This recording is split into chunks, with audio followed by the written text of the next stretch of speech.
अब बात होगी उस बात पर जिस बात में कुछ बात होगी। नमस्कार, आप देखना शुरू हो चुके हैं मेरे साथ वॉइस ऑफ वॉरियर न्यूज और मैं हूं आपका साथी सहयोगी हमदर्द अमन यादव आपके साथ। आज आपको बताना चाहूंगा, अगर बात किया जाए तो नगर निगम के चुनाव में अभी तारीखों का ऐलान नहीं हुआ है, लेकिन आम आदमी पार्टी किसी प्रकार से कोई कोर कसर नहीं छोड़ रही है। जीत की मंशा को लेकर सभी राजनीतिक दल कहीं ना कहीं अपनी ताकत लगाने में लगे हुए हैं, लेकिन अगर मैं बात करूं चुनाव प्रचार को लेकर तो आम आदमी पार्टी से लगातार प्रचार चल रहा है। लोगों तक डोर टू डोर जाने की बातें भी कही जा रही हैं। निगम के चुनाव में चुनाव प्रतिनिधि के तौर पर लोग लगातार अपनी मेहनत कर रहे हैं। इसी अंक में, इसी कड़ी में आज बातचीत करने के लिए वार्ड 8 से जनता के आम आदमी पार्टी के प्रतिनिधि, मैं कहूं धनराज बंसल वार्ड 8 से हमारे साथ मौजूद हैं। इनसे बातचीत करेंगे और जानेंगे वो सवाल जो आपके हिस्से के हों, जो आम जनता के हिस्से के हों, और वो सवाल जो असल में वो लोग जो इस वक्त हमें देख रहे हैं वो जानना और सुनना चाहते हों।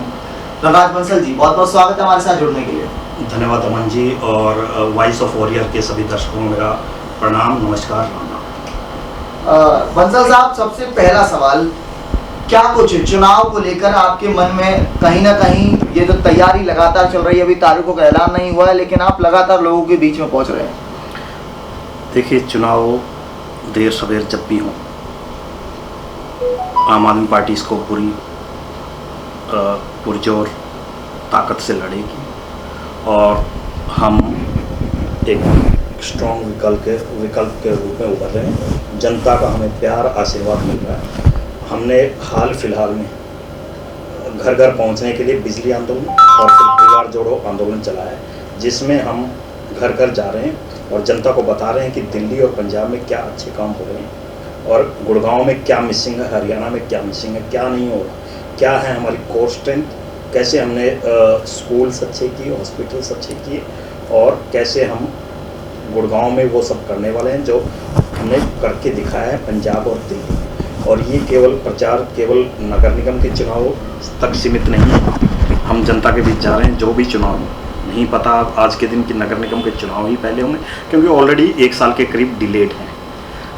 भारतीय जनता पार्टी जो वर्तमान सरकार है वो घबराई हुई है, उसे अपनी जीत का भरोसा नहीं है। उसको लगता है कि हार होगी, डेफिनेटली हार होगी। जब हम जनता के बीच में जाते हैं, जनता त्रस्त है, तंग है और अपनी हार को देख के ही इसको डिले किए जा रहे हैं। तो इसलिए हमारा जो प्रचार है वो केवल नगर निगम फोकस्ड ना होके ओवरऑल है, जनता के बीच में जा रहे हैं, जनता को बता रहे हैं, चाहे लोकसभा चुनाव पहले आए, विधानसभा आए या फिर नगर निगम जो भी पहले आए, अपनी स्ट्रेंथ बता के, अपने किए हुए कामों को बता के, कैसे केजरीवाल जी की गारंटीज काम करती हैं, कैसे हमने दिल्ली को ट्रांसफॉर्म करके दिखाया, कैसे दिल्ली में अच्छे स्कूल बने, अच्छे हॉस्पिटल लगे बने, वो जनता के बीच में हम जा रहे हैं और उनका प्यार आशीर्वाद हमें मिल रहा है।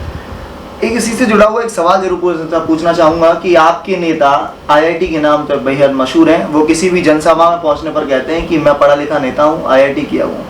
आपकी अगर मैं उसी कड़ी से जोड़ना चाहूं तो आप भी पढ़े लिखे नेता हैं, एक सॉफ्टवेयर इंजीनियर आईआईटी के क्षेत्र से होने के बाद एक सबसे बड़ा सवाल, क्या कुछ मन में ऐसा आया कि अब लगा कि अब जनता के बीच में उतरना चाहिए?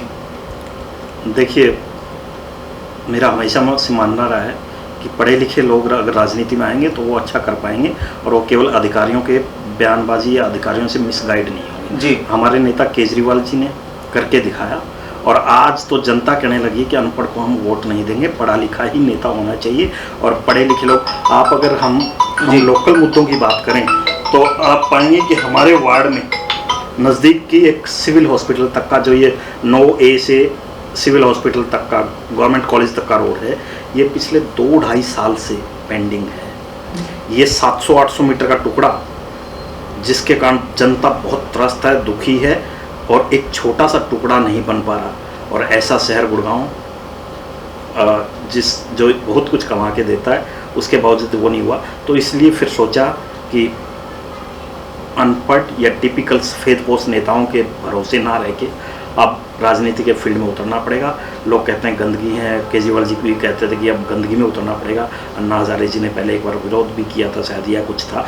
तो लेकिन ओवरऑल ये हुआ कि गंदगी है तो गंदगी तब तक है जब तक उसमें अच्छे लोग नहीं आ रहे। जब अच्छे लोग आएंगे, पढ़े लिखे लोग आएंगे तो उस गंदगी को साफ करेंगे। और उसी कड़ी में, उसी कोशिश की डायरेक्शन में मेरा भी कदम रहेगा कि अब चुनाव लड़ा जाएगा और उस गंदगी को साफ करने का काम हम करेंगे।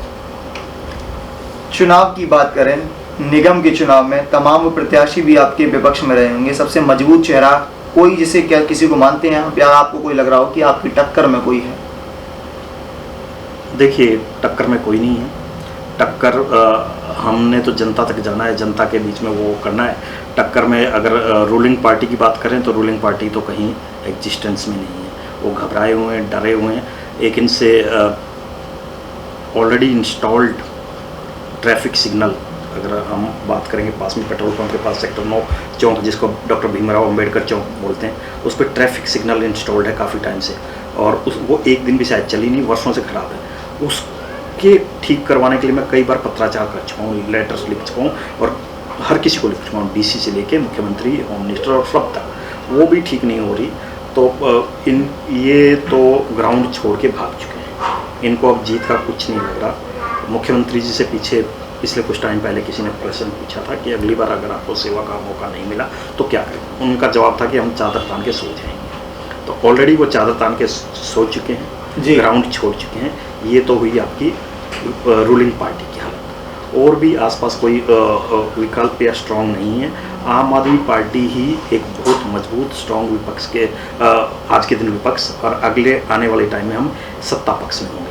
और जब हमारी सीटें आती हैं तो जनता जनार्दन ऐसा आशीर्वाद देती है। 70 में से 67 सीटें एक रिकॉर्ड बनाया है। पंजाब में 92 सीटें, और ऐसे ऐसे लोगों को, महारथियों को हरा दिया जिनको शायद सोचा नहीं होगा।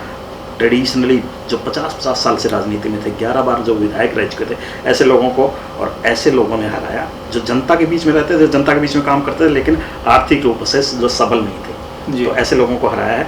वही काम हम गुड़गांव नगर निगम में और हरियाणा विधानसभा में भी करके दिखाए।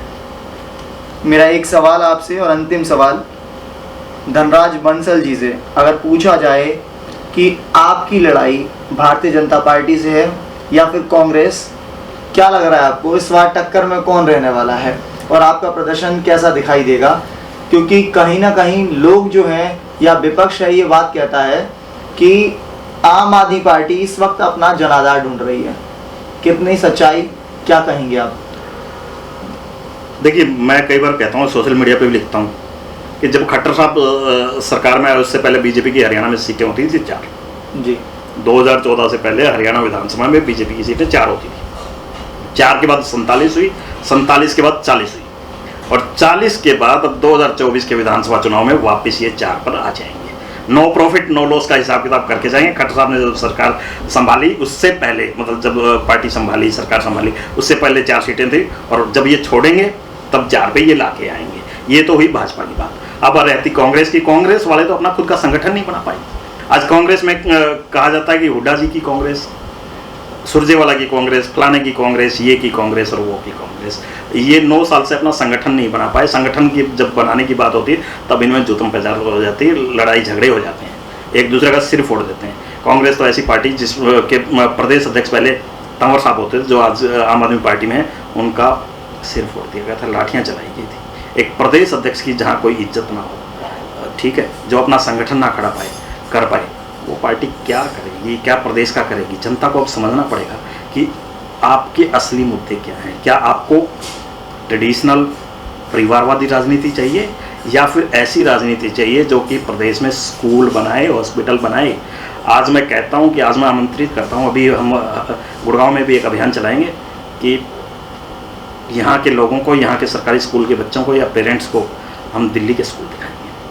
हम बात करेंगे परफॉर्म जो करके दिखाया। दिल्ली में हमारे केजरीवाल जी कहते हैं अगर मैंने काम नहीं किया तो मुझे वोट मत देना, ठीक है। हम परफॉर्म करके दिखा रहे हैं, यहाँ के लोगों को विजिट करवाएंगे, स्कूल, दिल्ली के स्कूल दिखाएंगे, दिल्ली के हॉस्पिटल दिखाएंगे, और ये कहेंगे कि जब ये दिल्ली में हो सकता है तो पंजाब में हो सकता है।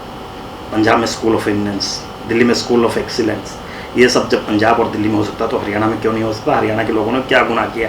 इसके साथ साथ मैं एक चीज़ और ऐड करना चाहूँगा जो आपके कोर क्वेश्चन में तो नहीं है, लेकिन वैसे गुड़गांव के लोगों से मैं एक गुजारिश करना चाहूँगा, अपील करना चाहूँगा, बताना चाहूँगा कि गुड़गांव एक ऐसा शहर है जहाँ से प्रदेश का 70% के करीब रेवेन्यू इकट्ठा होता है। गुड़गांव से इनकम टैक्स के रूप में कलेक्ट होता है 40,000 करोड़ रुपए, पिछले साल का वो था। अगले साल का टारगेट है 50,000 करोड़ रुपए। इसमें GST property registration, home tax, ये वो टैक्स सारे जोड़े नहीं हैं। अगर इन सब टैक्स को जोड़ दिया जाए तो 17,000 करोड़ रुपए प्रदेश का 70% रेवेन्यू देने वाला शहर। लेकिन यहाँ और दूसरी तरफ ये तो टैक्स कलेक्शन की बात हुई, यहाँ खर्च होता नहीं है, गड्ढे भरे नहीं जाते। दूसरी तरफ एक और चीज़ सुनिए, सोचिए आप, इस शहर में फॉर्च्यून 500 जो टॉप की कंपनियाँ, उनमें से अधिकतर के ऑफिस हैं। चाहे आप गूगल का नाम लें, माइक्रोसॉफ्ट का नाम लें, या कोई भी बहुत बड़ी बड़ी नामी गिरामी कंपनी, सबके ऑफिस हैं, ठीक है। लेकिन क्या यहाँ एक ऐसा इंस्टीट्यूट, एक ऐसा इंजीनियरिंग कॉलेज, कोई IIT या कोई ऐसा है जो उन कंपनीज को चलाने के लिए प्रोड्यूस करता हो? कोई नहीं है। यहाँ पे ना IIT है। यहाँ पर अगर प्राइवेट की बात करें तो यहाँ पर मेदांता और बड़े बड़े हॉस्पिटल हैं। आज के दिन हिंदुस्तान के सबसे टॉप के हॉस्पिटल गुड़गांव में है। लेकिन क्या यहाँ कोई ऐसा मेडिकल कॉलेज है जो प्रोड्यूस करता हो उनके लिए डॉक्टर्स?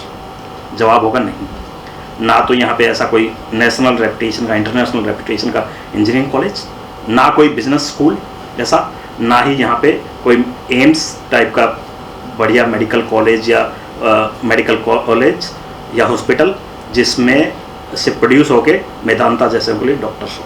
तो क्या इस शहर में नहीं होना चाहिए? जो शहर देश का सबसे बड़ा टॉप 7 कंट्रीब्यूटर है फाइनेंशियल टर्म्स में, वहाँ पे एक भी नेशनल रेप्यूट का इंस्टीट्यूट नहीं है। तो जनता को सोचना पड़ेगा कि कैसे वो करवाया जाए और किन लोगों को राजनीति में लाया जाए जो स्कूल की, हॉस्पिटल की, इंटरनेशनल रेप्यूट के इंस्टीट्यूट की बात करें। इसके साथ साथ लास्ट लाइन एक और मैं ऐड करना चाहूँगा। अगर हम बात करें टॉप की यूनिवर्सिटीज़ की, टॉप के उसके सभी गवर्नमेंट कॉलेज का, गवर्नमेंट यूनिवर्सिटी का नाम होता है जी। जब बात होती है टॉप के स्कूल्स की, तो ऐसा क्या कारण है कि वहाँ पे टॉप के स्कूल्स में केवल प्राइवेट स्कूलों का नाम आता है? क्या ये व्यवस्था परिवर्तन नहीं होना चाहिए कि जहाँ पर टॉप की यूनिवर्सिटीज़ में गवर्नमेंट के हैं, वहाँ पर गवर्नमेंट स्कूल, टॉप के स्कूलों में भी गवर्नमेंट स्कूल्स के नाम नहीं होने चाहिए? यही व्यवस्था परिवर्तन करने के लिए, स्कूल और हॉस्पिटल्स अच्छे बनाने के लिए आम आदमी पार्टी ग्राउंड में है। और आम आदमी पार्टी केवल कोई धर्म या जाति की राजनीति ना करके देश को सुधारने की, देश को नंबर 1 बनाने की व्यवस्था पे काम कर रही है। बहुत बहुत धन्यवाद। हमसे बातचीत करने के लिए धनराज बंसल जी हमारे साथ मौजूद थे। लेकिन एक बड़ा सवाल, अब देखने वाली बात होगी कि क्या कुछ चीज़ें सामने निकल कर आएंगी। हालांकि यह तो आने वाला वक्त ही बताएगा कि चुनाव की फिजा और बयार किस ओर चलेगी। लेकिन तब तक के लिए आप देखते रहिए मेरे साथ वॉइस ऑफ वॉरियर न्यूज़। धन्यवाद।